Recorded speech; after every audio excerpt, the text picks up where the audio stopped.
todo disculpadme, pero mi italiano es muy malo, por tanto intentaré hablar en español efectivamente lo más lento posible y pido su comprensión y paciencia. También quiero empezar agradeciendo muy de veras la invitación a estar aquí, para mí es una alegría realmente, y felicitando a los organizadores de las jornadas, no solo por el planteamiento, que me parece fantástico, sino por haber incluido en este foro de estudio sobre el discernimiento y la elección en la Iglesia un tema de matrimonio. Bueno, el matrimonio es realmente una institución y una realidad también eclesial de primer orden y, por tanto, me alegra, ¿no?, de poder hacer esta reflexión. Como sabemos, en la comprensión eclesial, el matrimonio aparece como una institución esencialmente consensual, en cuanto que tiene su origen insustituible en el acto del consentimiento matrimonial. Partiendo de esta centralidad del consentimiento, desde muy pronto el pensamiento eclesial fue profundizando en los requisitos de entendimiento y voluntad requeridos para la prestación del consentimiento, dando lugar a una amplia doctrina, abundante doctrina respecto a la discreción de juicio necesaria para contraer. En relación con la estructura y contenido de este acto de voluntad, sería el primer punto que voy a tratar, el contenido de este acto de voluntad, como digo, personalísimo, que es el consentimiento matrimonial, supone una decisión del sujeto, que es una decisión que se da después de haber tenido un juicio crítico y valorativo. De algún modo el sujeto, tras ese juicio, elige y se autodetermina a contraer matrimonio con una persona concreta. El discernimiento y la elección, por tanto, entendida la elección en un sentido propio, aparecen así como presupuestos de la decisión de contraer. El consentimiento es un acto de la voluntad que responde, por tanto, a una decisión razonable, basada en una valoración y ponderación de las diversas opciones, lo cual exige un juicio crítico y deliberativo, no solo sobre lo que es en sí mismo el matrimonio, sino también sobre la conveniencia u oportunidad de contraerlo con esa persona determinada. De este modo, la decisión del sujeto de contraer matrimonio aparece como fruto y consecuencia de un discernimiento, una valoración, que lleva a la persona a querer ese matrimonio concreto y a elegir libre y ponderadamente contraerlo. Conforme a la constante tradición eclesial, esto siempre se ha mantenido, ¿no?, una decisión de la trascendencia del consentimiento no puede ser una opción ciega, una opción irreflexiva, tomada al azar, sino que debe ser una verdadera elección personal, una elección del sujeto, lo que exige al menos una mínima deliberación y valoración por parte del contrayente, un mínimo discernimiento, así como la suficiente libertad interna que permita al sujeto ser dueño y señor de su acto de contraer. También conviene recordar, como ya se decía ayer, que la verdadera libertad, la libertad moral, no se caracteriza por la indeterminación, sino que se caracteriza porque la voluntad viene determinada por el pensamiento. La decisión aparece como consecuencia, como resultado de una previa actividad intelectiva y valorativa. De ahí el carácter esencialmente racional de la libertad moral. La libertad en este sentido no tiene nada que ver con irracionalidad, con opciones arbitrarias, no cabe que sea reducida a la mera posibilidad de optar, a la capacidad de alternativa, sino que exige un ejercicio de la razón, de la capacidad de deliberar y discernir para llegar a tomar la decisión. Este carácter racional de la decisión venía puesto de modo notable y muy digno de reconocerse, venía puesto de manifiesto en la concepción tomista de la discreción de juicio, conforme a la cual el consentimiento no es un acto, el consentimiento matrimonial no es un acto que se mueva solo en el plano de la voluntad, como si fuera una opción que se agota en el mero hecho de tomarla. Al contrario, el consentimiento matrimonial siempre ha venido definido como un acto de la voluntad, ciertamente, pero de la voluntad movida por el intelecto, de la voluntad movida por ese juicio previo que le determina a elegir, ¿no?, en un sentido o en otro. Por tanto, la insistencia en la capacidad crítica, la insistencia en la capacidad ponderativa, la insistencia en la capacidad de estimar de valorar, que son todas ellas actividades intelectuales, en último extremo, es una afirmación que siempre pone muy de manifiesto este carácter esencialmente racional de la decisión de contraer. Es verdad que esta comprensión escolástica, tomista posteriormente desarrollada por la escolástica, tiene indudables valores, pero es verdad también, sin embargo, que adolecía quizás de un cierto intelectualismo y partía de una comprensión horizontal y estratificada de la psique humana, que ha sido puesta en cuestión, como sabemos, por la psiquiatría y la psicología modernas. De algún modo, estas aportaciones han influido también en la aportación canónica, no tanto doctrinal como jurisprudencial a este tema. En efecto, a mediados del siglo XX, comenzó a tomarse en consideración, también en el ámbito canónico, una concepción más unitaria del ser humano, según la cual nuestras acciones son frutos de un yo, pero constituido no solo por entendimiento y voluntad, sino también por la afectividad, por el subconsciente, por los sentidos, los instintos, las reacciones psicosomáticas, todo lo cual se encuentra anclado en un complejísimo sistema neurobiológico. Todas estas dimensiones pues también influyen evidentemente en la decisión. Es importante advertir, por tanto, que la afirmación del carácter racional del acto del consentimiento no debe ser interpretado en un sentido intelectualista, como si este discernimiento, este juicio que debe hacer el sujeto, fuera un mero ejercicio teórico en el que la decisión debiera basarse únicamente en razones puramente intelectuales. La decisión de contraer matrimonio, de entregarse para siempre a otra persona en una unión total e intimísima, como es el matrimonio, por su mismo objeto, es una decisión en la que los afectos, y en general todo el mundo afectivo, emotivo, emocional del sujeto, juega un papel importante.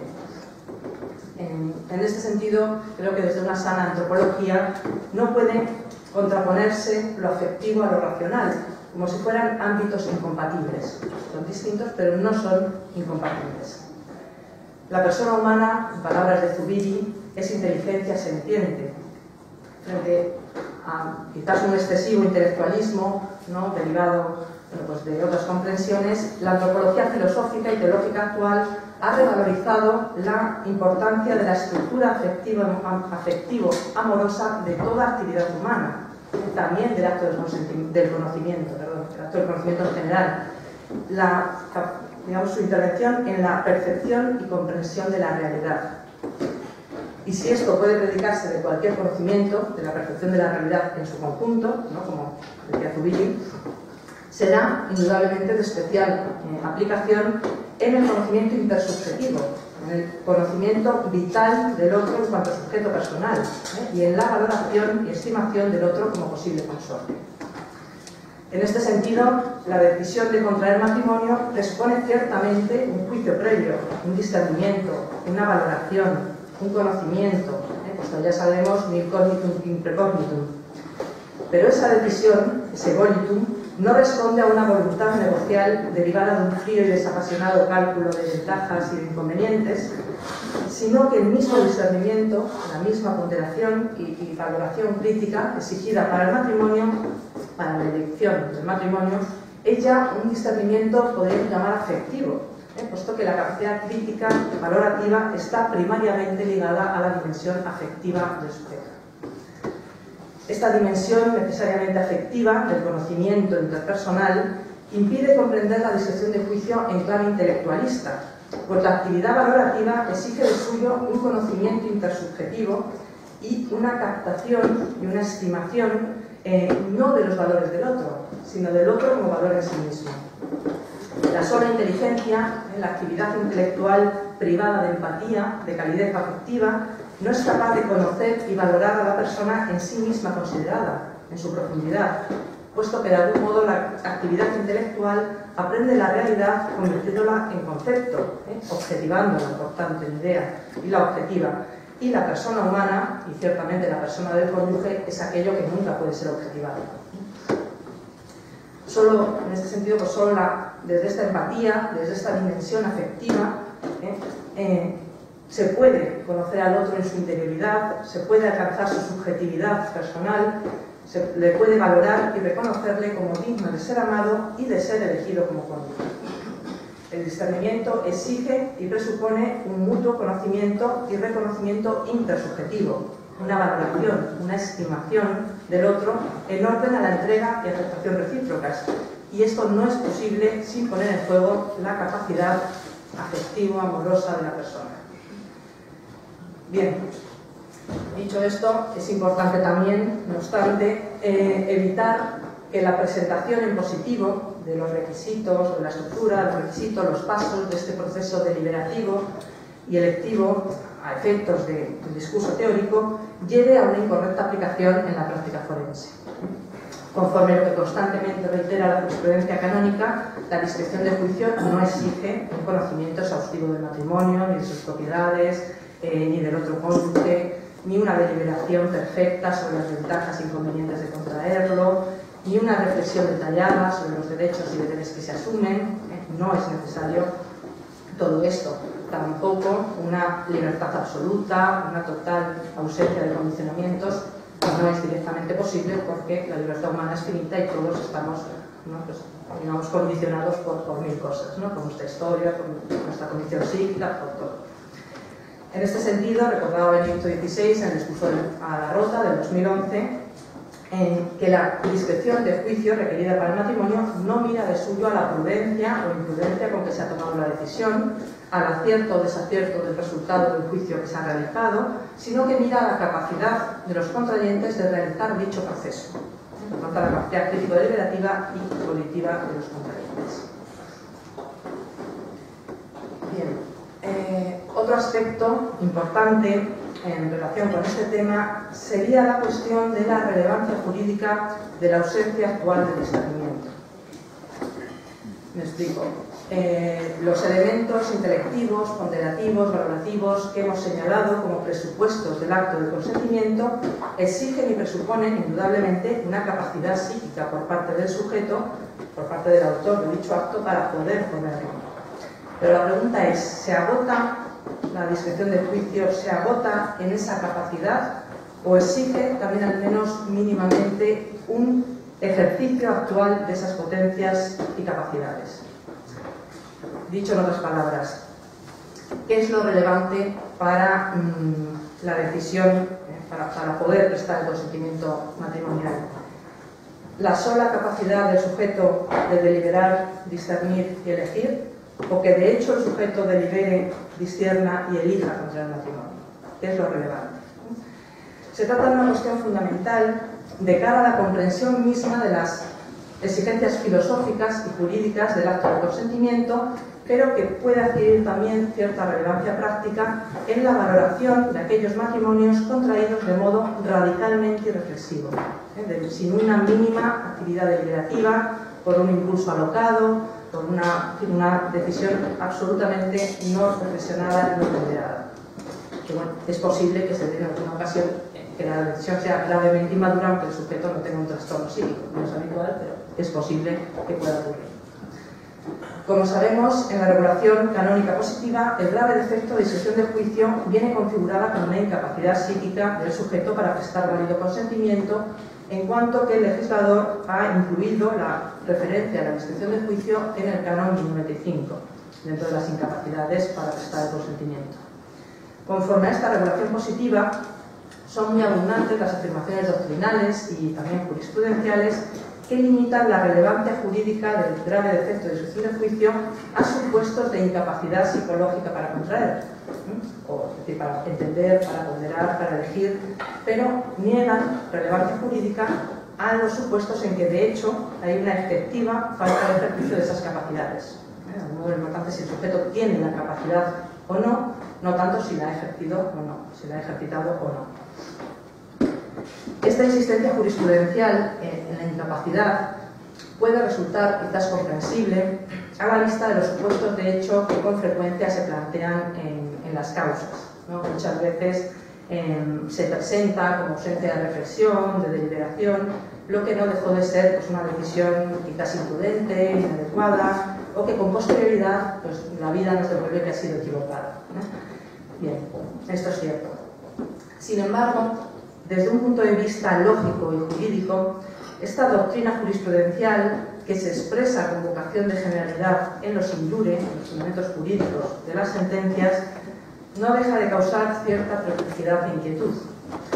Si en el ordenamiento canónico, como establece el código, ¿no?, como hemos dicho, el matrimonio nace única y exclusivamente del consentimiento, que es ese acto de la voluntad que ningún poder humano puede suplir, ni siquiera la Iglesia, en ese sentido, y que ese acto de voluntad supone y exige para ser un verdadero acto humano los requisitos de al menos una mínima reflexión, ponderación, discernimiento y volición, no debería concederse más atención al hecho de la existencia o no de ese proceso deliberativo que al hecho de la genérica o abstracta capacidad del sujeto para poner el acto del consentimiento. Desde esta centralidad, insisto siempre, del consentimiento, puede afirmarse que, siendo la persona psíquicamente capaz, resulta irrelevante la absoluta falta de ejercicio de esa capacidad, es decir, que se haya optado por el matrimonio sin haber tenido, de hecho, al menos mínimamente, insisto siempre, al menos mínimamente, una reflexión, discernimiento y elección. En mi opinión, es ciertamente fundamental, como dice la jurisprudencia, no confundir el grave defecto de disección de juicio por la mera falta de acierto en el ejercicio de la capacidad ponderativa deliberativa. Pero resulta también igualmente fundamental, a mi juicio siempre, no confundir la falta de acierto en el ejercicio de la capacidad con la radical falta de ejercicio de la capacidad, ¿no? Dicho en otras palabras, es verdad que un sujeto puede valorar, puede discernir, puede elegir y no obstante llegar a un resultado equivocado. Bien, esto es posible. Lo que resulta más discutible, en el juicio, es que puede hablarse de decisión, de acto voluntario, de elección, cuando no se ha producido ni siquiera mínimamente esa actividad de reflexión, ponderación y discernimiento. Me parece que son dos planos diferentes. Desde esta perspectiva, me parece importante no reducir la disección de juicio a la existencia de una abstracta capacidad psíquica poseída por el sujeto, pero no ejercida, de hecho, a la hora de tomar la decisión de contrario. Aunque es verdad que por su radicalidad, quiero insistir en esto, por su radicalidad no se dan casos muy frecuentes en nuestros tribunales, pero pienso que la lógica jurídica y una comprensión personalista del matrimonio exige afirmar que la absoluta, que remarco absoluta, falta de reflexión y ponderación impide la existencia de un acto voluntario humano y, por tanto, impide la existencia de un consentimiento matrimonial. Parece incoherente, a mi juicio, hablar de matrimonio válido cuando el consentimiento, aun siendo teóricamente posible dada la capacidad del sujeto, ha estado, de hecho, ausente en la decisión de contrario.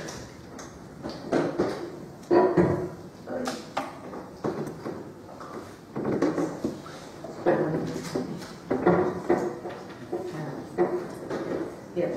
Otra cuestión relevante sería la determinación del objeto preciso sobre el que debe versar la deliberación. Ayer oíamos hablar, durante la jornada de ayer, de la importancia de definir bien el objeto de la pregunta, el objeto del discernimiento. Bien, pues efectivamente me parece que es relevante la determinar con precisión cuál es el objeto preciso sobre el que debe versar la deliberación del sujeto a la hora de contraer. Y en este sentido, la redacción del Canon 1025.2, que fija ese objeto en los derechos y deberes esenciales del matrimonio, me parece un poco reductiva o necesitada de un cierto replanteamiento. Es claro, siguiendo la tradición canónica, que la actividad ponderativa, valorativa, descriptiva gira no solo sobre el matrimonio como institución o sobre los derechos y deberes esenciales del matrimonio en abstracto, sino que gira sobre el matrimonio concreto con esa persona concreta, que es una actividad deliberativa que ya Santo Tomás ubicaba dentro del juicio práctico-práctico. Pero no se trata, sin embargo, tan solo del carácter concreto o abstracto de esos derechos y deberes conyugales, sino de afirmar el contenido esencialmente subjetivo o interpersonal de ese juicio. Partiendo, como digo, de la centralidad del consentimiento en la génesis del matrimonio, habría que afirmar que, desde un punto de vista lógico,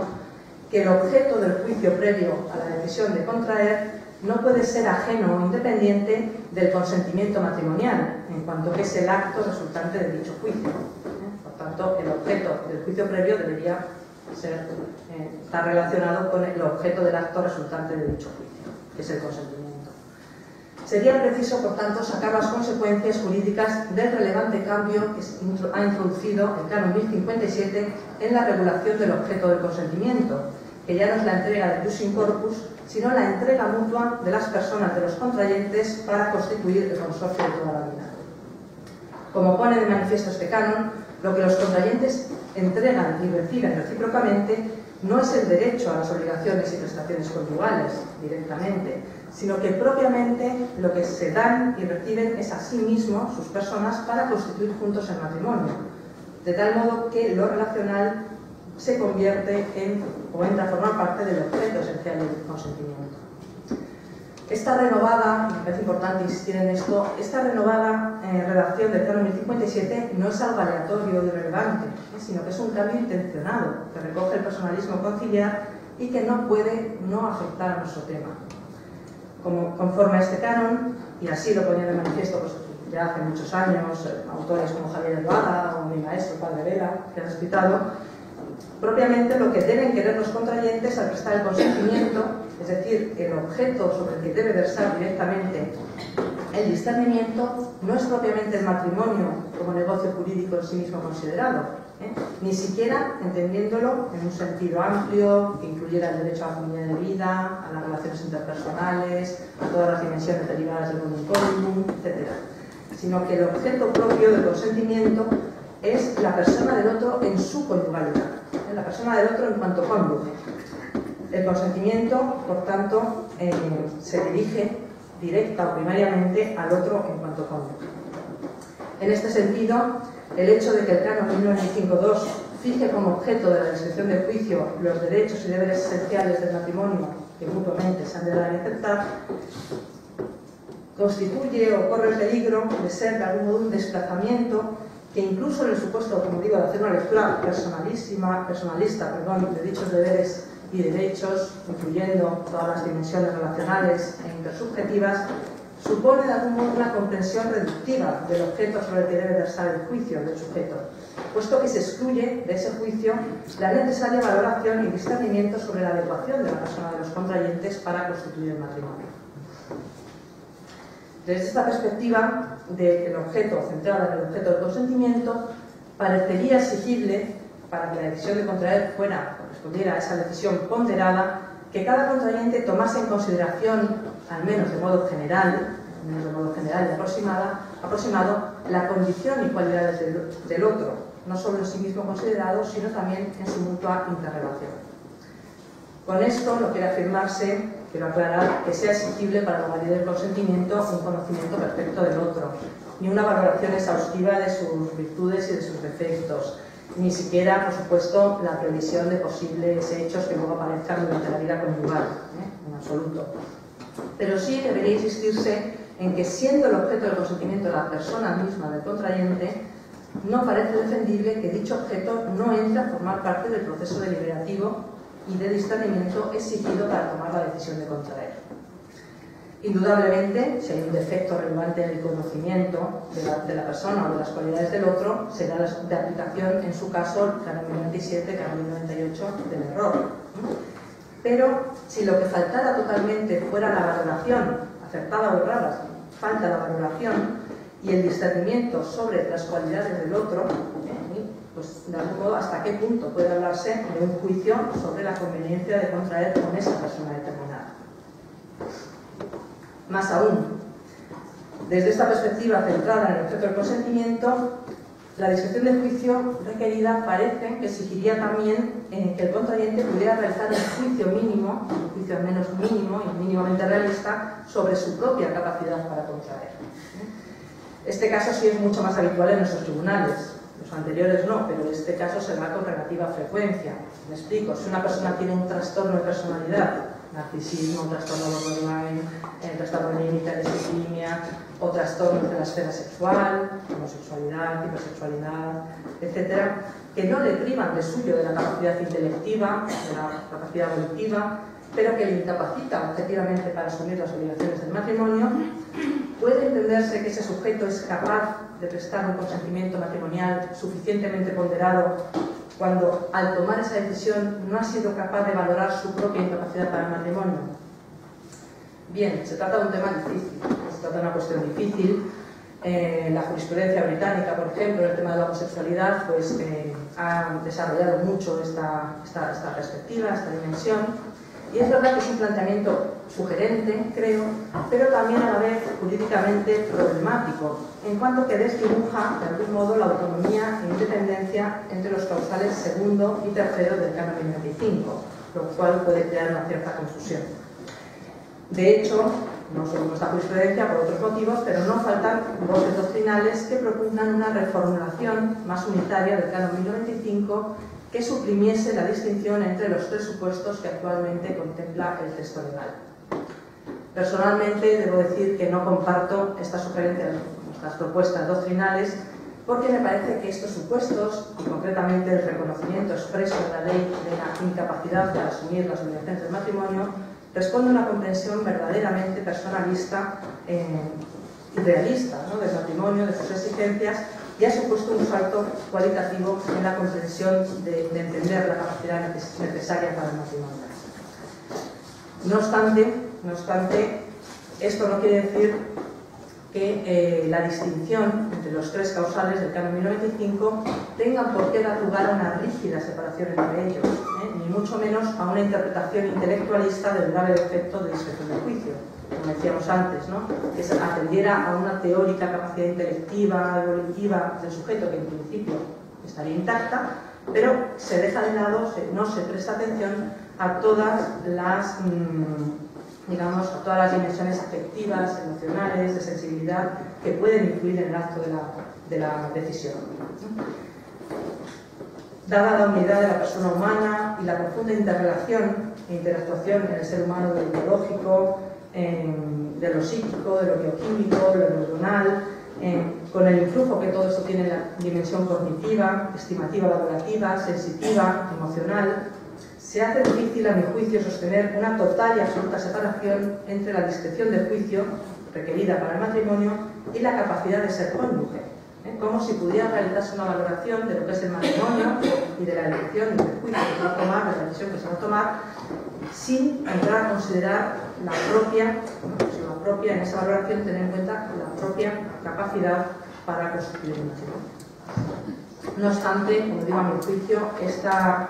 influencia, esta posible influencia entre los causales segundo y tercero del canon 1095 debería constatarse en cada caso concreto, sin que a mi juicio la conciencia de esta posible interrelación o esta posible influencia justifique pues, una reforma, ¿no?, del canon 1095. Me parecen muy sugerentes las propuestas en ese sentido, pero personalmente no me acaban de convencer. Bien. Si me permiten tomar prestada una terminología teológica, no propia de las discusiones, de las definiciones cristológicas, desde mi punto de vista quizás la clave sea interpretar la estructura tripartita del canon 1095 como distinción sin separación y unión sin confusión. Hay una profunda unión, pero no necesariamente tienen que confundirse. Bien, por último, no descanso ya mucho más, no quiero concluir mi exposición en un foro interdisciplinar como es este, y un poco pues mirando, ¿no?, al futuro, sin aludir a una situación muy actual y que pienso que previsiblemente nos planteará próximamente, en poco tiempo, importantes retos. Me refiero a los profundos cambios en el modo no solo de relacionarse, sino en el modo de razonar, de comprender, de conocer, que se observan ya en los llamados nativos digitales, es decir, aquellos adolescentes y jóvenes que han nacido y crecido ya con las nuevas tecnologías de la comunicación. Se trata, si quieren, de una cuestión muy pegada al terreno, a la realidad, pero que se vislumbra como un interrogante que probablemente en poco tiempo llegue a afectarnos muy directamente. Según va avanzando el siglo XXI, son cada vez más los estudios que desde la sociología, la pedagogía, la filosofía del conocimiento, del lenguaje, etc., investigan cómo las nuevas tecnologías de la comunicación no solo han cambiado el modo en que todos nos relacionamos, es obvio, ¿no?, pero en el caso de los nacidos ya en la era del móvil, de Internet, más adelante pues, de WhatsApp, de las redes sociales, etcétera, cómo estas realidades influyen en la misma forma de aprender y en las capacidades y habilidades intelectuales y relacionales de los sujetos que han ido creciendo con estas tecnologías. Como destacan estos estudios, el abuso de estos medios tecnológicos y sobre todo un influjo excesivo de los mismos durante el crecimiento, durante la maduración del sujeto, no solo puede condicionar su tiempo de ocio, sus relaciones sociales, sino que pueden llegar a afectar incluso a la capacidad cognitiva, al modo en que ejercen el pensamiento, a su capacidad de atención y a la facultad crítica, en cuanto que el sujeto se va habituando a un tipo de respuestas, de reacciones caracterizadas por la inmediatez, por la espontaneidad, por lo intuitivo, generalmente muy intuitivo, por la dispersión, falta de atención, etc. Asimismo, también se observa en los jóvenes, sobre todo, pues un desplazamiento hacia una comunicación virtual, incluso estando físicamente juntos, pues casi que están más con sus pantallas y tal, lo cual, pues aparte de ser más o menos curioso, pero lo que hace es que fomenta que la comunicación interpersonal sea con mensajes muy breves, muy simples, rápidos, en vez de un diálogo interpersonal cara a cara, tú a tú, pues un poco más profundo y más reposado. Esta realidad de la que son cada vez más conscientes todos los que trabajan con jóvenes, pues en la docencia, en la catequesis, en la pastoral de jóvenes, universitaria, está empezando a estar integrado en la en la pastoral vocacional, incluso, hay bastante inquietud con este tema. Habrá, a mi juicio, interesantes interrogantes también en el ámbito patrimonial, no solo desde la pastoral, sino incluso desde el ámbito estrictamente canónico. Si, como apuntan pues, estos estudios sociológicos y psicológicos, las nuevas generaciones que ya han nacido y crecido pues, en esta era virtual se caracterizan por una menor capacidad de introspección, de silencio, de deliberación, por tomar las decisiones preferentemente mediante la intuición, por la tendencia a interactuar, a intercomunicarse a través de la pantalla, por tener una difícil y poco elaborada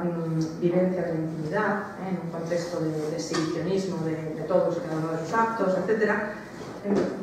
¿Tendrán estos sujetos la capacidad de desarrollar las actividades reflexivas, ponderativas y de verdadera elección, de la opción intuitiva o racional, ¿no? Sino de verdadera elección que requiere el acto de consentimiento matrimonial? ¿Podrán prestar un consentimiento proporcionado a la trascendencia del matrimonio sujetos que estén acostumbrados a dejarse llevar en la toma de decisiones por impulsividad, por apetencias, por impulsos o gratificaciones inmediatas, rápidas, etc.? Bien, no lo sé, no es una pregunta retórica, es una pregunta abierta, y la dejo ahí, pues susceptible a ulteriores profundizaciones y a que se siga estudiando también el fenómeno, ¿no? Desde las ciencias correspondientes, pero creo que en poco tiempo nos puede llegar a plantear problemas en la práctica, ¿no? Muchísimas gracias por